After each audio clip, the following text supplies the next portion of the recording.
نبات ميديا نبات ميديا نبات ميديا نبات ميديا نبات ميديا سلامت خاتتلتي نبات ميديا كما يكنيهم كما يالهم عبزز اللهم سلامت عنان نعهم يخون النابلنا نلمون كم تلموت استفلالية تحوسة عزلهم مدبات كلنا شير لايك سبسكرايب ناقبرنا نزي يوتيوب channel أبي معباي كل زكاة لنا هنقبر دقيمنا دقاقيمنا نسوع بغتان أبتلومي عدالين يزلنا مدب كنبل كمزي أب سئلي نريد لنا ناقفا برسون شري لما زلو هزبت انقا أخقبر كم زلو وينا نزحا بريتا نباهم نبلو زلنا إذا زمناوي لما ناي ويدما كامبانا حج دما مزيلو بقال هو تتعمالتي السبزي تذكروا انت داخونكم كدم حجي غوغرين زبحال مدب كفيتو نهزبي ارترا أب دقز نبر بأوانا وان زخونة حصر تفيديوتات بمسرح ጎፋንድ በከፊቱ አነ ናብ ኤርትራ አግራበ ክሰደደ ንኤርትራ ድማ ናብ ሓምላይ ክቅይራ መደብ ሰሪዕ ኣለኹ ዝከኣለኩም ዘበለ ኩሉ ብገንዘብ ክትሕግዙኒ ብምባል ክሳብ $30,000 ዝኸውን ገንዘብ ኣኪቦም ዝነበረ ዝፍለጥ እዩ እንተኾነ ግን መንግስቲ ኤርትራ እዚ ዝኸዶ ዘሎ ካይዳ ሕጋውነት ዘይብሉ ስለ ዝኾነ እቲ ገንዘብ ናብ ህዝቢ ክመልሶ ከም ዘለዎ እቲ ጀሚርዎ ዘሎ መደባት ድማ ወይ ብሕጋዊ መንገዲ ክቕፅሎ ኣለዎ ወይ እውን ከቋርፅ ኣለዎ ብምባል ካብ ኤምባሲ ኤርትራ ኣብ ኣሜሪካ መጠንቀቕታ መፂዎ ነቲ መደብ ድማ ኣቋሪፅዎ ነይሩ ሕጂ ድማ ገንዘብ ስለ ዝሰኣነ መለመኒ ትኾኖ ድማ ነዛ ሰብ እዚኣ ናብ ሕጊ ክነቕርባ ኢና ዝከኣለኩም ዘበለ ድማ ጎፋንድሚ ከፊትና ኣለና ብምልእኩም ንጠበቓ ዝኸውን ገንዘብ ሓግዙ ብምባል ብሓድሽ መልክዕ ልመና መፅኦም ኣሎ እሞ ተጠንቀቑ ከምዚኦም ዝኣመሰሉ ብዙሓት ሰረቕቲ ከየታለልኹም ገንዘብኩም ከይሰርቅኹም ጥንቃቐ ግበሩ ክንብል ኢና ንደሊ እዚ ንሪኦ ዘለና ካርታ ናይ ክልል ትግራይ እዩ እዚ ብሸነኽ ፀጋም ዘሎ ህስስ ዝበለ ብጫ ከምኡውን ሊላ ዝሕብሩ ከም በዓል ፀለምቲ ወልቃይት ፀገዴ ከምኡውን ሕሞራ ብምሉእ ኣብ ትሕቲ ኣቤት ወዲ በሻሻ እዩ ፀኒሑ ብሰላማዊ መንገዲ ክመልሶ ከም ዘለዎ ብተደጋጋሚ ሓቢሮሞ ክገብሮ ግን ኣይከኣለን ኣብ ሰዓት እዚ ሰራዊት ናይ ትግራይ TDF ንፀለምቲ ተቆፃፂሩ ከም ዘሎ ባዕሎም እንደ ኣቤት ወዲ በሻሻ ሓበሬታታት ክዘርግሑ ጀሚሮም ኣለው ናብ ትግራይ ዝነበረ በረራታት እውን ኣቋሪፁ ኣሎ ነዚ ዝምልከት ኣውያት እንዳ ኣቤት ወዲ በሻሻ ድማ ሓቢርና ክንርኢና ክልል አካባቢ እየተከናወነ ያለው ነገር በርካታ ሰዎችን እያሳሰበና እያነጋገረ ይገኛል ትላንትና በጠለምት አካባቢ ትንኮሳ ከትላንት ወዲያ አካባቢ በጠለምት ትንኮሳ ፈጽሞ ህወሓቶች አመራሮቻቸው እጅ ወደ ላይ ተብሎ ተማርከዋል በሱ ግን አላበቁም ዛሬ በአላማጣ አካባቢ እንደዚሁ ግርግር እየተፈጠረ ነው ተብሏል ካብ ትገጹ ተዓዘብዎ ከሰል መሲሉ ትገጹ ረእይዎ ቅድሚ ሕጂ እንታይ ኢሎም መፈክሩ ነይሮም ሕጂኸ ትገጾም ከሰል ኣምሲሎም ከምዚኢሎም ክዛረቡ ረኣይዎም ማዕረ ክንደይ ፈሪሖምን ርዒዶም ከም ዘለዉ ድማ መርኣያ እዩ እቲ ኣብ ፀለምቲ ሰራዊት ትግራይ ተዛዒሩ ተዳሂኹ ትብሎ ዘለኻ ድማ ካብኦም ናብኦም እንዲ ዋላቲ ዘውፅዎ ሓበሬታታትን ነንሕድሕዱ ዝተዋቕዐ እዩ ንዑ መረጋገፂ ክኾነና ድማ ነዛ ፎቶ እዚኣ ናበኹም ከብላ እዚ ደሳለኝ ኤልያስ ዝበሃል እዩ እዚ ቤተሰቡ ነዚ ኣብራሪ ነፋሪት ዝነበረ ቤዛብህ ጴጥሮስ ሻዕብያ ክልተ ግዜ ዝማረኸቶሞ ደሃዩ ምስኣነ ኣብ ኤርትራ ኣንጻር ሻዕብያን ህዝቢ ኤርትራን ድማ ፍሉይ ዝኾነ ፅልእ ዘሕደረ ሰብ እዩ እዚ ድማ እንታይ ይብል ኣሎ ሕጂ ብዚ ሰበር ዜና በመባል አላማጣ ከተማ አሁን እየተዘረፈ ነው ይብላሉ በሐፂሩ እታ አላማጣ ትበሃል ቦታ ኣብ ትሕቲ ቁፅፅር ናይ TDF ኢላ ከምዘላ ምስክር ሂቦም ኣለው ማለት እዩ መንገድ ወደ መቀሌ የሚያደርገውን በረራ ለጊዜው ያዛርገዋለው ብሏል ከምታ ቀዲምና ተዛረብናዮ ድማ እዚ ፌደራል ዝበሃል ዘሎ እንደ ኣብየት ወዲ በሻሻ እቲ ናብ ትግራይ ዝግበር ዝነበረ በረራታት ደዋቢሉ ከም ዘሎ ሓቢሩ ብለና ኣሎ ይሄ ሁሉ ነገር ባለበት ግን የክልሉ አመራር የክልሉ አስተዳዳሪ ታደሰ ወረደ ምንም ነገር እስካሁን ድረስ አላሉም ካሁን በጉዳዩ ላይ ማብራሪያ ይሰጣሉ ተብሎ ቢጠበቅም እሳቸው ግን መጽሐፉም ዝም ቄሱም ዝም ብለው ጸጥ ብለዋል እታ አንዲ ኣብዚ ሰዓት እዚ ሕማም ርእሲ ኮይናቶም ዘላ ድማ እዚ ታደሰ ወረደ ንብሎ ዘለና ጀነራል ታደሰ ወረደ ግዝያዊ መሓዳሪ ናይ ክልል ትግራይ ስለምንታይ መግለጽ ዝሂብ ስለምንታይ ስቕ ኢሉ ዘሎን በጃሃ በመልስ ሃበና እናበለ ይዘለሙነ ዘሎ ረይዎ ትገጹ ከሰል መሲሉ ኣሎ ከሰል ዋሂድ ጌታዬ አረ ይተንፍሱ አረ ይናገሩ ምንድነው የተከናወነ ያለው ነገር ይሄ የክልሉ መንግስት የሚያውቀው ስራ ነው ወይስ ደግሞ የሽፍቶች የወንበዴዎች ተግባር ነው? ቶሎ ይህን ነገር ያረጋግጡልንና እንደያችሁ ቀልጢፍካ በጃኻ ጀነራል ታደሰ ወረደ ንስኻ ኣመሓዳሪ ናይ ትግራይኻ ዘለኻ ስለምንታይ እዚ ኩናት ተወሊዑ ዘሎ ስለምንታይ እዚ ኩነታት ዝኸይድ ዘሎ መብርህ ዘይትበና እንታይ ና ጌርናካ ተሻቂልና እኳ እናበለረ የወገፁ ከሰል መሲል ይዛረብ ኣሎ። ስራው ማን ነው? ይህን እየመራ ያለው ማን ነው? ይህንን ግጭት ይህንን ወደ ጦርነት የሚሄድ አዝማሚያ እያቀጣጠለ ያለው አካል ማን ነው? ዛሬ አቶ ጌታቸው ረዳ የተናገሩትን ነገር ሰምተናል። አቶ ጌታቸውን እናመሰግናለን። ያሉት ምንድነው?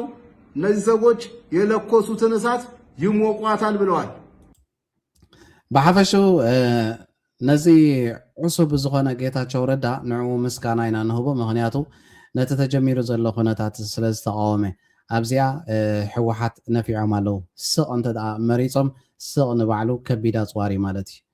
ስቕ ንባዕሉ ሚሳይል እዩ። እዚኣ ኸ ርእሶም ኣሕሚማቶም ስለምንታይ መግለፂ ዘይሃበና በሉ ዓቕሎም ፀቢብዎም ምሽኪንኪን ክብሉ ጀሚሮም ኣለው ማለት እዩ።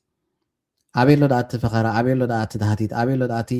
ዓንገረር እናበልኩም ኣብዚ ማሕበራዊ ሚድያ ተፅምሙና ዝነበርኩም እዚኦም በጀካ ኣብ ማሕበራዊ ሚድያ ፈኸራታት ካልእ ወላ ሓንቲ ዝገብርዎ ከምዘይብሎም በተደጋጋሚ ውን ተዛሪብና ኢና። ንኸይድ ካልእ እውን ኣሎ። በሻዕቢያ በኩል ለህወሓት በዛላምበሳና ራማ በሚባለው አካባቢ ከ10 ምናምን በላይ ተሳቢ መኪኖች ያሉበት የጦር መሳሪያ አስገብቷል። ካብ ዛላምበሳን ብራማን ግብፂ ብመንገዲ ኤርትራ ብዙሕ ኣፅዋራት ከባቢ 10 ዝኾና በጣሓተ እትሎ ይብላሉ። እዚ ኸ ወዮ ኣብቲ ፅምዶ ዝተጀመረሉ ብድሮናት ጌርና ክንድብድበኩም ኢላ መንግስቲ ስጉምቲ ክወስድ እዩ ዝብል ዝነበረ ሰብ እዩ። ሕጂ ኸዚ ራዕዲ ኣትይዎ ፈሪሑ ግብፂ ብመንገዲ ኤርትራ ንሕወሓት ትዕጥቆም ኣላ ወይ ድማ ብዙሕ ኣፅዋራት ሂባቶም ኣላ ብምባል ድማ እቲ ፍርሑ ብጋህዲ ይነግረና ኣሎ ማለት ነው። ወረደ ከጠዋት 2 ሰዓት ጀምሮ ከሞንጆሪኖ የመጣለትን ሞንጆሪኖ ብቻዋን አይደለም የጻፈችው፣ የውሃ ጽሕፈት ቤት ብቻዋን አይደለም የጻፈው። ከሻዕቢያ የመጡ የወታደራዊ ደህንነት አማካሪዎች ተብሎ የተቀመጠዋል ከነሱ ጋር ሆነው የተጻፈለትን መነባነብ እያጠና ነው። ኣቀዲምና እንታይ ክንሰምዕ ፀኒሕና በጃኻ እንዶ ጀነራል ታደሰ ወረደ እንታይ እዚ ኩነታት ተፈጢሩ ዘሎ መብርሂ ሃበና ክብል ሰሚዕና ነርና። እዚ ኸ እንታይ ይብለና ኣሎ? እዚ ጀነራል ታደሰ ወረደ ካብ ሻዕቢያ ዝመፀ ወይ ድማ ካብ ሻዕቢያ ዝተፃሕፈ ፅሑፍ ከምኡውን ብመንጀሪኖ ዝተፃሕፈ ፅሑፍ ንዑ ንኸንብብ ኣብ መፅናዕቲ እዩ ዝርከብ ዘሎ። ኣብ ዝቐረባ ሰዓታት ድማ ሓበሬታ ክህብ እዩ ነቲ ዝተዋህቦ ፅሑፍ ከዓ ከንብብ እዩ ክብል ንሰምዖ ኣለና። 2 ሰዓት ላይ መግለጫ ይሰጣል በትግራይ ቴሌቪዥን እና በድምፂ ወያኔ ቴሌቪዥን DW TV ይተላለፋል። ህወሓት ከጥር 18 ጀምሮ ዛሬ 3ኛ ቀኑ ማለት ነው በያዘው ውጊያ ወደ ሙሉ ጦርነት ለመግባት ከባድ መሳሪያዎችን እያንቀሳቀሰ ነው። በሱዳን በኩል ያለው በተለይ በዚህ በአርሚ ሰባ በኩል ያለው እንቅስቃሴያቸው የትጥቅ መጠናቸው ከየት ወዴት ነው የሚንቀሳቀሱ ኤቭሪቲንግ ጂፒኤስ ውስጥ የገባ ነው። ምንም የትም አይደርስም። የትም ሌተናል ጀነራል ታደሰ ኣቤት ፈኸራ እንዳተፀፍዑ እንዳተጀፍዑ ከለዉ ከያብ ዝፈክሩ እቲ ዝኩሉ ዝገብሮ ዘሎ ምንቅስቃሳት ኣብዚ ውሽጢ ሳልስተ ዝገብሮ ዘሎ ምንቅስቃሳት ብምሉእ ንከታተሎ ኣለና። ብሱዳን ዝገብሮ ዘሎ ምንቅስቃስ፣ ብውሽጢ ትግራይ ዝገብሮ ዘሎ ምንቅስቃስ ምስ መን እንታይ ይራኸብ ኣሎ፣ እንታይ ሓይሊ ኣለዎ ብምሉእ ኣብ ትሕቲ ጂፒኤስ ጌርና ንቆፃፀሮ ኣለና። ናብ ዝኸዶ የብሉን ናብ ዘምልጥዎ ነገር የብሎምን ክብል ገና እቲ ናይ ኣቦኦም ከይተርፍ እቲ ፈኸራ ክፍክሩ ከዓ ንሰምዖም ኣለና ማለት አም ምትናደድ በሰዓት አለ ፌደራል የሆነ ነገር ተንቀሳቅሶ ለምን ልክ ያስገባቸው ነው የምትለው? ኖ አይ ሃቭ ኮንቨርሴሽን ዊዝ ዘ ፕራይም ሚኒስተር። አትቸኩሉ። ቢያንስ የትግራይ ሰው እንኳን ምርት ሳይሰበስብ ግጭት የሚባል ለምንድን ነው ለማንሳት ሰው የሚቸኩለው? ይላል ሊትራሊ የሌለ ልሰጠው አልችልም። እና ጻድቃን አንድ ጉዳይ ላይ እንደዚህ አይነት እንትን የተወሰደ ይህን ጸረ እንትን እንቅስቃሴ ማስቆም አለባቸው፣ መታገስ ያስፈልጋል፣ ለህዝቡ ሲባል መታገስ ያለብን ይላል።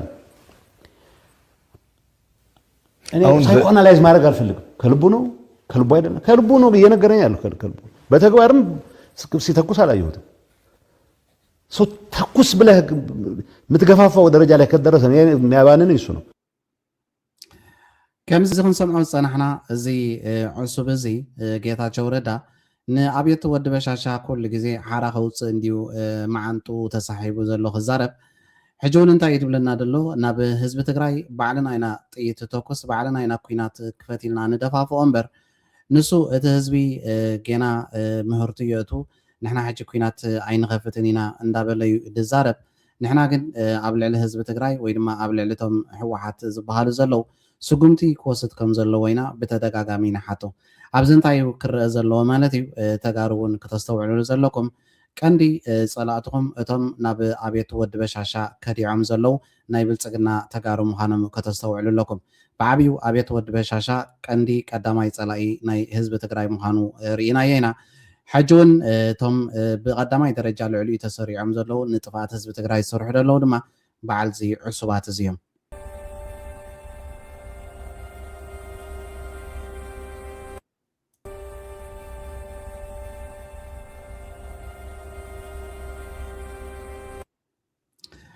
ኣብየት ወዲ በሻሻ ኣብዚ ሰዓት እዚ 360 ዲግሪ ተዓፅዩ ከምዚ ንሪኦ ዘለና ንኢማራት ዓረብ ሕጂ እውን በጃኺ ርድእኒ ከጥፍኡን እዮም ዝገብሮ ነገር የብለይን ኮይና ተሪፋ ንስኺ መድሓኒተይ እናበለት ኣብ ብርኮም ተደፊኡ ክንልምን ንሪኦ ኣለና ከድሕንዎ ድዮም ኣይከድሕንዎን ከዓ ንግዜ ጉዳይ ጥራይ ዝግደፍ ቀሲልና ክንሪኤና እቲ መልሲ እውን በዓሉ እቲ ግዜ ክምልሰልና እዩ ኣብዘን ኩለን ዘቕረብናየን ቪድዮታት እንድሕር ደኣ ርኢናዮ ብተደጋጋሚ ዝዛረብዎ ዝኾነ ነገር ኣብ ኢትዮጵያ እንተ ደኣ ተፈጢሩ ኢድ ኣእታውነት ናይ ሻዕብያ ኣለዎ እናበሉ እዮም ኣፎም መሊኦም ኣብ ማሕበራዊ ሚድያ እዞም ልኡኻት ናይ ኣብየት ወዲ በሻሻ ክዛረቡ ንሰምዖም ሓንቲ ፅሕፍቲ ላብ ዜና ባኹም ክነብላ ኢና ካብ ማእከል ምርምርን ስነዳን ቅዱሳት ሃገራውያን ዝተፃሕፈ እንታይ ድብል ዘሎ 3-0 እንዳተመርሑ ፀወታ ክሳብ 9 ደቂቕ ክንፃወት ኣለና ዝብሉ ውሕዳት ኣይኮኑን ብፕሮፓጋንዳን ሃልወሳን ኣብ ማሕበራዊ ሚድያ ዝፍኖ ናይ ሃበስ ቀደስ ፅሑፋት ክውንነት ኣብ ባይታ ኣይቅየርን እዩ ፀወታ ካብ ዘበቅዕ ድሮ ልዕሊ 3 ዓመታት ኣቑፂሩ እዩ ደራኻ ሓይሊ ወሳነ ሓይሊ ርዝነት ዘለዎ ሚዛን ምስ ኤርትራ እምበር ምስቶም ኣብ ኢቢኤስ ኢትዮጵያን ፋና ቲቪን ንልዕሊ 24 ሰዓታት ዝፍክሩ ይኮነን ዘሎ ተዛሪቡ ዘዝልቕ ሓይሊ ኣሎ ከይተዛረበ ዝደፍእ ሓይሊ ድማ ኣሎ ኣይተሃልውሱ ሓይሊ ናይ ኤርትራ ኣብ ልምዓትን መነባብሮን ህዝቢ ንምምሕያሽ ኣብ ዝካየድ ዕዮ ቤት እምበር ኣብ ቆሎጥጥቆ ናይ ብልፅግና የለን ከም ልኡኽ ሓሊቦ ጎቦ ምኻድ ኣየድልን ኣብ ቦታሃ ኣስመራ ራይ እምበር ዝኸበርኩም ተኸታተልቲ ነባት ሚድያ ንሎሚ ኣዳሊናዮ ዝነበርና ሕፅር ዝበለ መደባት ነዚ ዝተኸታተልኩሞ ይመስል ነይሩ ኣብ ቀጻሊ ብኻልእ ፍልይ ዝበለ መደባት ክሳብ ንራኸብ ኣብዚ ዘለኹሞ ሰላምን ጥዕናን ንዓኹም ይኹን ነባት ሚድያ